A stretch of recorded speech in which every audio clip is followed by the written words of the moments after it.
नमस्कार। पुण्यश्लोक भाई शो में हम देख रहे हैं कि देवी अहिल्या युवराज खंडेराव के ऊपर आर्थिक दंड लगाती हैं और युवराज खंडेराव फिर एक जौहरी से बात करते हैं। जौहरी महल में आता है, देवी अहिल्या पूछती है आप यहाँ कैसे, तो बताते हैं कि युवराज ने किसी लेन देन के मसले से बुलाया है।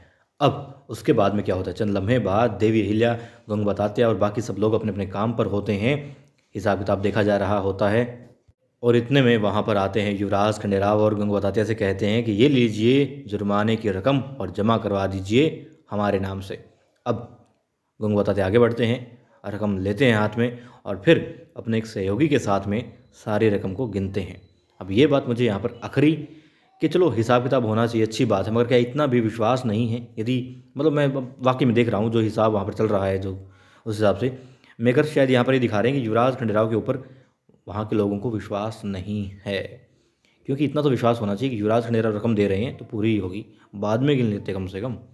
कम होती तो अपनी जेब से मिला देते, ज़्यादा होती तो लौटा देते कि ज़्यादा आ गई थी सरकार। ठीक है, रकम गिन ली जाती है और फिर वो क्या करते हैं, युवराज खंडेराव हस्ताक्षर करते हैं, ठीक है रकम आ गई है, दे दी आपको, जमा हो गई। और गंगोत्पाध्याय पूछते हैं कि बात पूछ सकता हूँ आपसे, मतलब मुद्राओं का इंतज़ाम आपने कहाँ से? और ये जब बात वो पूछते हैं, अधिकार है या नहीं है? है, बिल्कुल अधिकार है। क्यों? क्योंकि उनके लिए अपने बच्चे हैं वो। और गंगोपाध्याय बहुत विश्वास पात्र हैं और परिवार का और महल का, राज्य का भला ही सोचते हैं, भला ही चाहते हैं, भला ही करते आ रहे हैं, ईमानदारी से काम करते हैं। तो यहाँ पर पूछना लाजमी था उनका, उन्होंने पूछा, मगर युवराज खंडेराव ने कुछ नहीं बताया। और देवी अहिल्या भी सोच रही है कि हाँ कहाँ से आई रकम। और दोनों के बीच में आंखों ही आंखों में संवाद होता है, मगर जुबान से संवाद वहाँ पर नहीं होता। फिर भी गंगोपाध्याय समझ जाते हैं, क्योंकि देख लेते हैं हस्ताक्षर करते वक्त, जब युवराज हस्ताक्षर कर रहे थे कि रकम जमा करवा दी गई है, तब उन्होंने देखा कि हाथ से एक अंगूठी गायब है। तो फिर वो देवी अहिल्या को बताते हैं कि देवी अहिल्या ने रकम कहाँ से चुकाई है, अपनी अंगूठी बेच करके चुकाई है, मुझे ऐसा लगता है।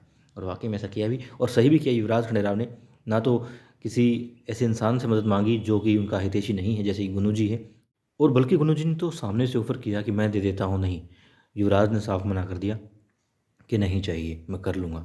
बड़े अच्छे तरीके से मना किया, जो कि हम सबको आना चाहिए कि किस इंसान को किस तरीके से मना करना है। उन्होंने मना कर दिया और ख़ुद इंतज़ाम किया, किसी से ना तो मदद ली, ना ही किसी का आभार लिया, और ना ही किसी के कर्जदार बने, और कर्जा भी चुका दिया। तो बहुत अच्छी यहाँ पर सोच है युवराज खंडेराव की। हाँ, गिनने वाली बात मुझे गलत लगी। हालांकि आम इंसानों की जब बात होती है तो वहाँ पर वो चीज़ ज़रूरी होती है, आवश्यक होती है, होना भी चाहिए। चाहे पिता पुत्र का ही मतलब हिसाब किताब क्यों ना हो, किसी का भी हिसाब किताब हो, मगर यहाँ पर जब बात युवराज की है तो मेरे ख्याल से वहाँ पर ये नहीं दिखाना चाहिए था।